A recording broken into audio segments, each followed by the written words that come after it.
Et si chaque clic, chaque like, chaque heure qu'on passe devant un écran était en train de redessiner tout doucement notre esprit? C'est pile ça le territoire fascinant de la cyberpsychologie, et on va l'explorer ensemble. On passe, soyons honnêtes, des heures et des heures en ligne chaque jour. Mais est-ce qu'on s'est déjà vraiment posé la question de l'impact réel de cet univers virtuel sur notre façon de penser, de ressentir, d'agir? C'est la question de fond qu'on va décortiquer aujourd'hui. Alors voilà le plan de route. D'abord, on va définir ce qu'est la cyberpsychologie. Ensuite, on va jeter un œil à ses origines, puis à son expansion fulgurante, et on terminera par voir où elle en est aujourd'hui. Allez, on commence par le commencement. Mettons un mot précis sur ce phénomène, la cyberpsychologie. Qu'est-ce que c'est exactement? Pour faire simple, la cyberpsychologie, c'est l'étude de notre cerveau à l'ère du numérique.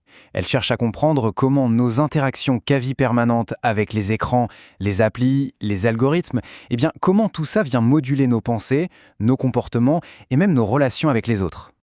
Bien sûr, cette idée, elle n'est pas sortie de nulle part. Pour bien comprendre, il faut remonter un peu le temps, à la naissance de ce domaine. On est à la fin des années 90. Internet commence tout juste à s'installer dans les foyers. Et déjà, à ce moment-là, quelques chercheurs un peu visionnaires sentent que quelque chose de fondamental est en train de changer dans la relation entre l'humain et la machine. Et il y a deux dates qui marquent vraiment la naissance officielle de cette discipline. D'abord, 1998 aux États-Unis, avec la toute première revue scientifique sur le sujet, puis presque 10 ans plus tard, en 2007, l'Europe suit le mouvement. Ces publications, en fait, elles ont donné une vraie légitimité académique au domaine et ont lancé la recherche à grande échelle. Et à partir de là, l'élan a été fulgurant. Mais qu'est-ce qui a bien pu provoquer une expansion aussi rapide de la recherche dans ce domaine? En fait, la réponse, elle est juste là au bout de nos doigts. C'est l'explosion des réseaux sociaux, l'arrivée du smartphone dans toutes les poches. Tout ça a transformé le cyberespace en une sorte de laboratoire géant à ciel ouvert. Ça a offert aux chercheurs un terrain d'étude absolument infini et qui change tout le temps.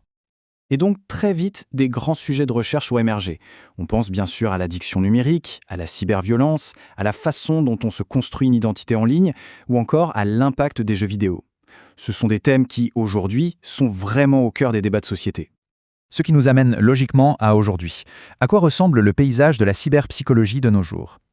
Alors aujourd'hui, ce n'est plus du tout un domaine de niche, bien au contraire. C'est devenu un véritable carrefour où se croisent plein de disciplines. La psychologie clinique, par exemple, pour traiter les addictions, la psychologie sociale pour analyser les dynamiques de groupe en ligne, et la psychologie cognitive pour comprendre l'impact sur notre attention.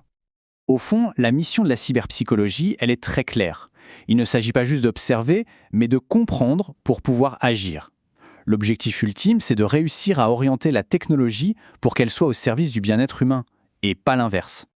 Et c'est ça la question essentielle qui reste posée. Une question qui nous concerne absolument toutes et tous.